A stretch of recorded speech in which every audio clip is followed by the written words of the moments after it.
Dinh Sơn Trung, hay còn gọi là dinh thờ Đức Cố Quảng Trần Văn Thành, tọa lạc tại ấp Vĩnh Quới, xã Vĩnh An, huyện Châu Thành, tỉnh An Giang, nằm cánh đồng láng linh. Xưa dinh được cắt bằng cây lá, đặt tên là Dinh Hưng Trung. Đức Cố Quảng về đây cắt ra đại đồn Hưng Trung. Vùng đất này còn được có tên gọi là bãi thưa Láng Linh. Lý giải về danh xưng Láng Linh bãi thưa, người dân địa phương cho rằng cái tên này xuất phát từ đặc điểm tự nhiên. Láng có nghĩa là vùng đất trũng, linh là tên loài cá đặc sản vùng này. Khi xưa nơi đây là vùng đất đồng trũng quanh năm và có nhiều cá linh, vì vậy mà hình thành tên gọi là Láng Linh. Cũng có người giải thích rằng từ linh đến từ cụm từ linh thiêng, bởi trong điều kiện rừng thiêng nước độc này, người dân nơi đây hay khẩn cầu để có được cuộc sống bình an, và mong ước của họ đã trở thành sự thật. Khu vực trung tâm vùng đồng trũng Láng Linh có tên gọi là bãi thưa, vì khi xưa nơi này cây thưa mọc dày đặc nên người dân gọi là bãi thưa. Qua thời gian đọc bị trại âm thành bãi thưa. Bãi thưa đọc thành bãi thưa. Quán cơ Trần Văn Thành sinh vào khoảng năm 1818 trong một gia đình trung nông ở ấp Bình Phú, xã Bình Thạnh Đông, huyện Châu Phú, nay là xã Phú Bình, huyện Phú Tân, tỉnh An Giang. Một cù lao màu mỡ giữa sông Tiền, sông Hậu. Bây giờ cuộc sống của người dân biên thùy không yên, bởi giặc biên giới thường sang quấy nhiễu. Ông gia nhập quân đội Triều Nguyễn khi mới 20 tuổi và được phong xuất đội. Trong một trận chiến đấu quyết liệt, đội quân do ông chỉ huy đã đánh bại giặc Xiêm. Ông được triều đình khen tặng và thăng chức quản cơ, chỉ huy hơn 500 quân sĩ. Sau đó ông đến thọ phái, nghĩa là gia nhập đạo với Đức Phật thầy Tây An, và trở thành một trong những đại đệ tử của Ngài. Được giao hướng dẫn một nhóm tín đồ đi khẩn hoang, lập trại ruộng ở vùng Láng Linh, xưa thuộc huyện Vĩnh An, phủ Tân Thành, vừa giúp tín đồ sản xuất lương thực sinh sống, vừa xây dựng các căn cứ hiểm yếu để chống giặc. Năm 1859, Pháp xâm lược Nam Kỳ, thành gia định thất thủ, kháng chiến nổ ra khắp nơi. Lúc bấy giờ Trần Văn Thành đang chỉ huy tín đồ Bửu Sơn Kỳ Hương khai quang vùng Láng Linh, quay trở lại tham gia quân đội dưới sự chỉ huy của Tổng đốc Phan Khắc Thận và sau đó là Nguyễn Hữu Cơ. Trong khi các cuộc khởi nghĩa tại Nam Kỳ lúc bấy giờ bị dập tắt, thì cuộc khởi nghĩa của quản cơ Trần Văn Thành phát triển thành một chiến khu lớn tại vùng Bãi Thưa. Cuộc khởi nghĩa thu hút đông đảo nhân dân tham gia, số lượng nghĩa binh có lúc lên đến 1.200 người, tạo tiếng vang không chỉ trong phạm vi trong tỉnh mà còn lan rộng ra khắp các tỉnh đồng bằng sông Cửu Long, thậm chí còn ảnh hưởng lớn sang Campuchia.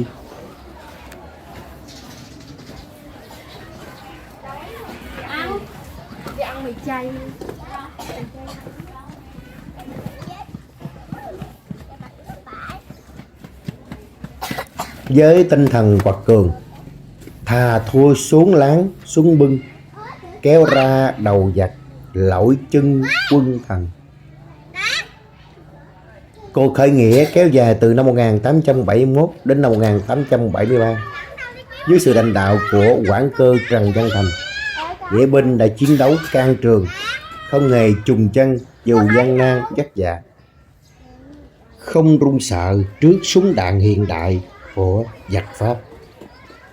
Tuy nhiên, trong tình trạng cô thế, lại chịu sự càn quét liên tục và quyết liệt của quân giặc, cuộc khởi nghĩa đã thất bại. Tuy vậy, tinh thần chiến đấu của Đức Cố Quản và nghĩa binh thể hiện hào khí anh hùng của dân tộc, là nét son rạng rỡ trong trang sử hào hùng của nước Việt Nam chúng ta. Nhân dân thương tiếc, tôn gọi ông là ông Cố, lập đền thờ ở Láng Linh năm 1952. Sau ngày thống nhất đất nước năm 1975, khu di tích Dinh Sơn Trung được trùng tu và xây dựng bổ sung dần cho đến nay, được Bộ Văn hóa Thể thao và Du lịch công nhận là di tích lịch sử văn hóa cấp quốc gia vào ngày 12 tháng 12 năm 1986. Đến năm 2000, Dinh Sơn Trung được xây mới và hàng năm được trùng tu, kiến tạo và sửa chữa với tinh thần đóng góp tự nguyện của các tín đồ và người dân trong ngoài huyện Châu Thành.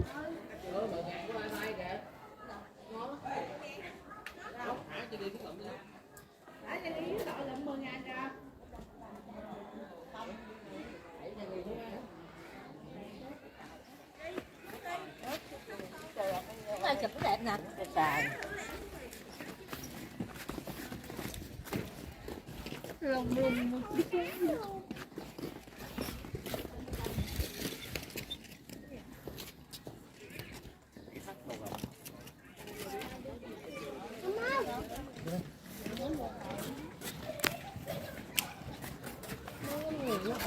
Du lịch An Giang ghé thăm Dinh, khách tham quan sẽ sống lại trong hào khí binh gia nghị, đấu tranh đánh đuổi giặc ngoại xâm cứu nước năm nào, và không khỏi ngỡ ngàng trước vẻ đẹp của Dinh. Dinh Sơn Trung được xây dựng khang trang trên diện tích 4 hecta, được bao quanh bởi kênh rạch và đồng ruộng, với cấu trúc đơn giản gồm một chánh điện là nơi thờ Đức Cố Quản Trần Văn Thành. Hai bên là Tây Lan và Đông Lan. Nơi đây dành cho tín đồ thập phương ở lại nghỉ ngơi và ăn uống.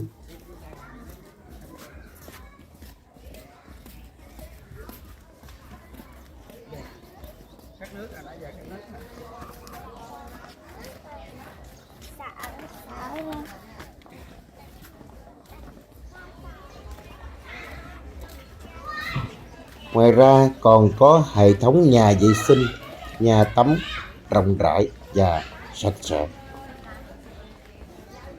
Bên cạnh đó, Ban quản lý Dinh Sơn Trung còn cho xây dựng khu di tích Lò Rèn, là nơi ngày xưa ông Cố cùng nghĩa binh để rèn giáo mát khai quang đánh giặc.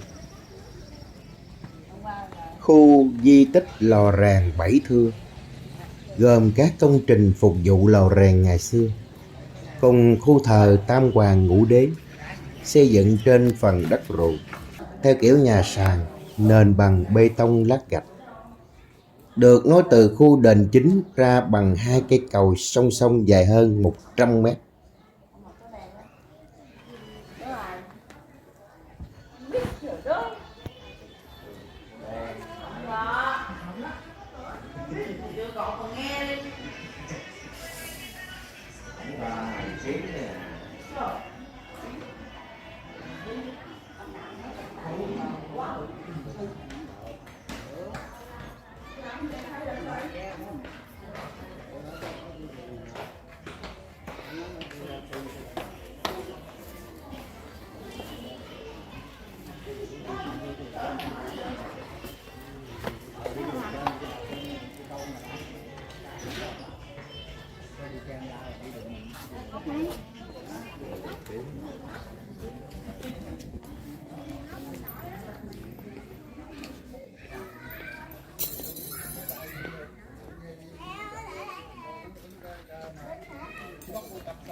Quẹt 4 cây 10 ngàn.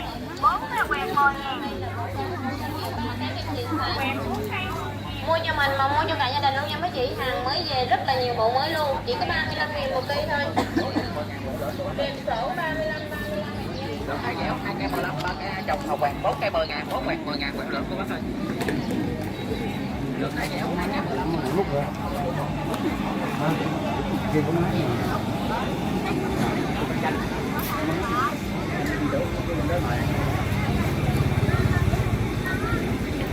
cái áo thì đủ ha.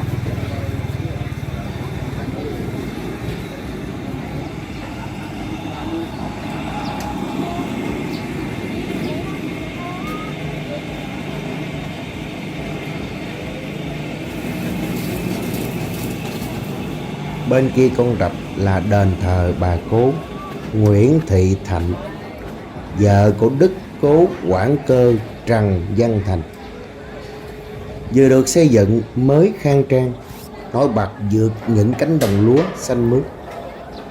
Đền thờ được người dân địa phương và các mạnh thường quân đóng góp xây dựng để tưởng nhớ công ơn bà cố đã vượt qua bao khó khăn nguy hiểm, cung cấp lương thực cho nghĩa binh.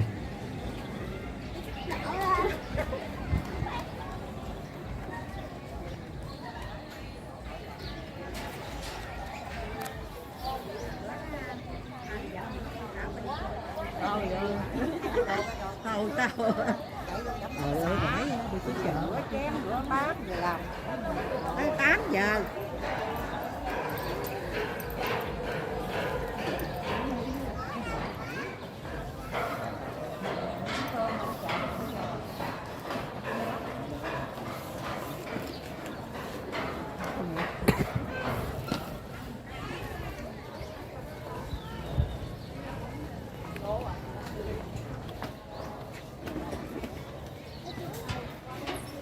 Nãy giờ Hùng có qua tháp chưa?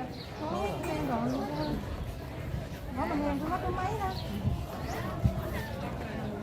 Lên chút là cho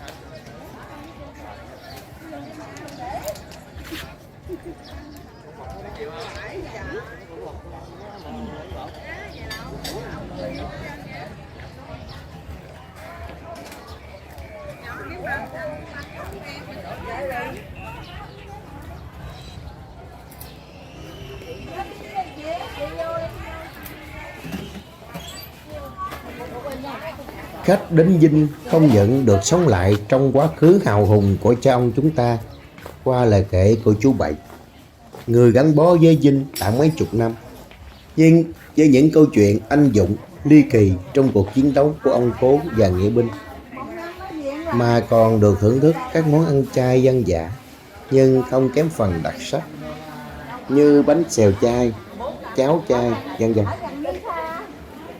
Điều đặc biệt là khách đến đây dùng bữa hoàn toàn miễn phí, nếu có lòng thì đóng góp vào quỹ chung của Vinh. Quỹ này để chung tay xây dựng, trùng tu và làm công tác từ thiện tại địa phương. Ở đây còn chuẩn bị sẵn cả mùng mền cho khách thập phương đến thăm Vinh vốn nghỉ lại đêm. Vậy mới thấy được sự hiếu khách, thân thiện của người dân nơi đây.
Cạnh bên là đền thờ vua Hùng.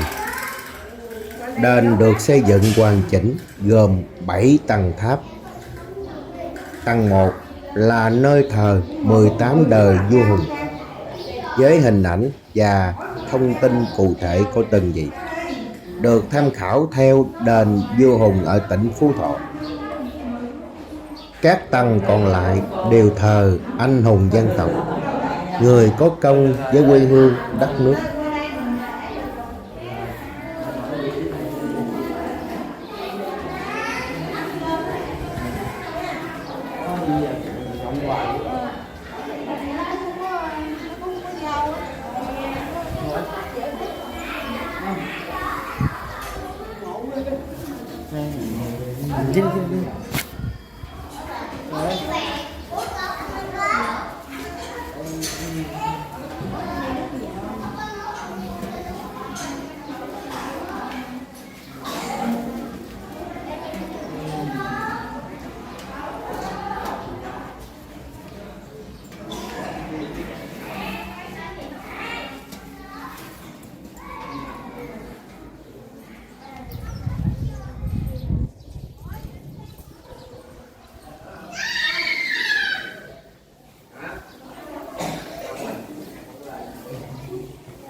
Làm mình giống như bắp sen đúng không? Sen.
Nhớ không?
Khóa cửa rồi các bạn ơi. Thôi nè.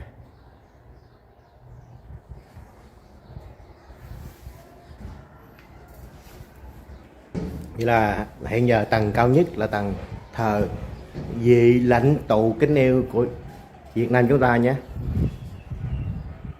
Bác Hồ Chí Minh. Bác Hồ. Đây là tầng cao nhất rồi các bạn ơi. Hiện giờ tầng trên cùng bị khóa này, không có lên được nữa.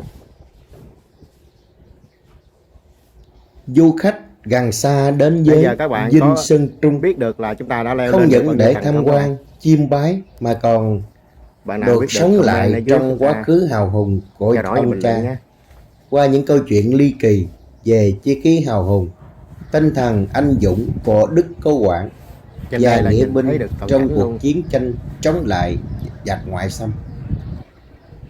Dù cuộc khởi nghĩa Láng Linh Bảy Thưa không thành công, nhưng tinh thần yêu nước của Đức Cố Quản và đội binh Gia Nghị sẽ luôn là niềm tự hào cho các thế hệ mai sau.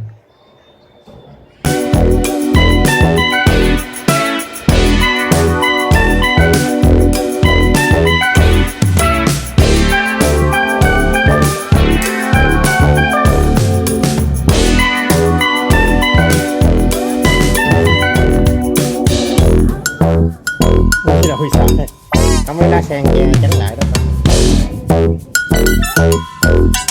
Hết rồi.